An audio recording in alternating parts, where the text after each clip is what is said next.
ಜಮೀರ್ ಅಹಮದ್ ಖಾನ್ ಅವರಿಗೆ ಸಚಿವ ಸ್ಥಾನ ಕೈ ತಪ್ಪೋದು ಬಹುತೇಕ ಡೌಟ್ ಎನ್ನಲಾಗ್ತಾ ಇದೆ. ಇನ್ನೊಂದು ಕಡೆಯಲ್ಲಿ ಡಿಕೆ ಸುರೇಶ್ ಅವರನ್ನ ಭೇಟಿಯಾಗಿದ್ದಾರೆ ಜಮೀರ್ ಅಹಮದ್ ಖಾನ್. ಸಚಿವ ಸ್ಥಾನಕ್ಕಾಗಿ ಭಾರಿ ಜಟಾಪಟಿ ನಡೀತಾ ಇದೆ. ಸದಾಶಿವನಗರದ ಡಿಕೆ ಸುರೇಶ್ ನಿವಾಸದಲ್ಲಿ ಭೇಟಿಯಾಗಿ ಚರ್ಚೆಯನ್ನ ಮಾಡಿದ್ದಾರೆ. ಸಚಿವ ಸ್ಥಾನಕ್ಕಾಗಿ ಕಸರತ್ತನ್ನ ಜಮೀರ್ ಅಹಮದ್ ನಡೆಸ್ತಾ ಇದ್ದಾರೆ.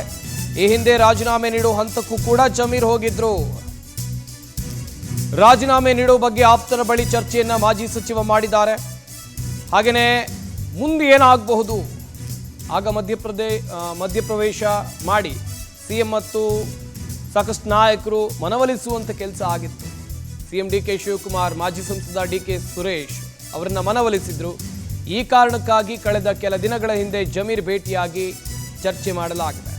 ಈಗ ಡಿಕೆ ಸುರೇಶ್ ನಿವಾಸಕ್ಕೆ ಮಾಜಿ ಸಚಿವ ಜಮೀರ್ ಅಹಮದ್ ಭೇಟಿಯಾಗಿ ಮಾತುಕತೆಯನ್ನ ನಡೆಸಿದ್ದಾರೆ ಎನ್ನುವಂಥದ್ದು ಗೊತ್ತಾಗ್ತಾ ಇದೆ.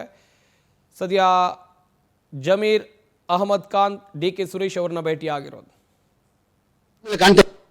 ಸುರೇಶ್ ಅವರಿಗೆ ಮೊದಲೇ ಬಾರಿ ಏನ್ ಭೇಟಿ ಮಾಡ್ತಿಲ್ಲ. ಬೆಂಗಳೂರಲ್ಲಿ ನಾನ್ ಕ್ವಾರ್ಟರ್ಸ್ ಅಲ್ಲಿ ಇದ್ರೆ ಅವ್ರು ಬರ್ತಾರೆ, ಅವ್ರು ಯಾವಾಗ ಇಲ್ಲಿದ್ರೆ ಅವ್ರ ಮನೆಗ್ ಬಂದು ಭೇಟಿ ಮಾಡೋದು ನಾವು ಇಬ್ಬರದು ಸಹಜ.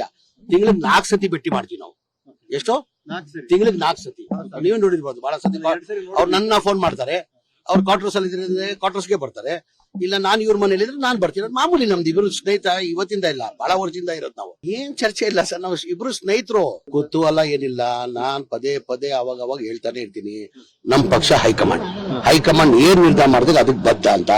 ಫಸ್ಟ್ ಲಿಸ್ಟ್ ಅಲ್ಲಿ ಮಾಡ್ತಾರಂತ ನಿರೀಕ್ಷೆ ಇಟ್ಕೊಂಡಿದೆ, ಸೆಕೆಂಡ್ ಲಿಸ್ಟ್ ಅಲ್ಲಿ ಮಾಡ್ತೀನಿ ಅಂತ ನಿರೀಕ್ಷೆ ಇಟ್ಕೊಂಡಿದೀನಿ. ಮಾಡಿಲ್ಲ ಅಂದ್ರೂ ನಂಗೆ ಸಮಸ್ಯೆ ಇಲ್ಲ, ತೊಂದರೆ ಇಲ್ಲ. ಶ್ರದ್ಧಾನ ಅಭಿಮಾನಿಗಳು ಮಾಡ್ತಾರೆ, ನಾನ್ ಮಾಡ್ತಾ ಇದ್ದೀನ. ಈಗ ನಾನು ಕೇಳ್ತಾ ಇದ್ದೀನಿ, ನಾನು ಮಂತ್ರಿ ಮಾಡಿ ಅಂತ ಮಾಧ್ಯಮದಲ್ಲಿ ಕೇಳ್ತಾ ಇದ್ದೀನ. ಅಭಿಮಾನಿಗಳು ಎಲ್ಲಾದ್ರೂ ಸಹಜ. ಅದು ಖಂಡಿತ ಇಲ್ಲ, ಏನೇನು ಇಲ್ಲ. ನನ್ ಮುಖದ ಮೇಲೆ ಕಾಣ್ತಾ ಇದೆಯಾ ಬೇಸ ಇದೆಯಾ ಅಂತ? ನನ್ ಮುಖದ ಮೇಲೆ ನಾ ಕಾಣ್ತಾ ಇದೆಯಾ ಬೇಸ ಇದೆಯಾ ಅಂತ? ಖಂಡಿತ ಏನೇನು ಇಲ್ಲ, ಆತರ ಏನಿಲ್ಲ. ನಾವು ನೆನ್ನೆ CLB ಮೀಟಿಂಗ್ ನಾನು ಹೋಗಿದ್ದೆ. 140 ಜನ ನಾವು ಒಗ್ಗಟ್ಟಾಗಿದ್ದೀವಿ. ನಾವು 28 ಹಾಕೊಂಡ್ರು 5 ಅಭ್ಯರ್ಥಿನೂ ಗೆಲ್ತಾರೆ.